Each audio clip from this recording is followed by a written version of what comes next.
నమస్తే. Welcome to my mini vlog.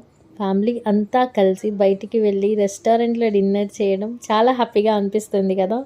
ఇంటి పనులన్నీ పక్కన పెట్టేసి, ఏం టెన్షన్స్ లేకుండా అన్నీ కూడా కొంచెం సేపు మర్చిపోయి, అందరూ కూడా ఒకటే టేబుల్ పైన కూర్చొని హ్యాపీగా ఆ ఫుడ్ మొత్తం తింటా ఉంటే ఎంత హ్యాపీగా, ఎంత మంచిగా అనిపిస్తుందో.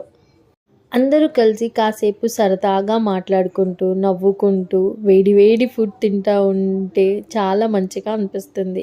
అంతలోపే ఆద్వి అల్లరి, ఇంకా మా చిన్నోడి హ్మ్ హ్మ్ అని అనే సౌండ్, ఇంకా ఫుడ్ మొత్తం తిన్న తర్వాత హ్యాపీగా టీ తాగడము, ఎవరికి నచ్చిన ఫుడ్ వాళ్ళు తినడము, నాకు నచ్చిన చాయ్ నేను తాగడము. ఆహా! అసలెంత మంచిగా అనిపించిందో ఈరోజు ఈ సాయంత్రం. నాకే కాదు ఆద్విక్ కూడా చాలా బాగా నచ్చేసింది.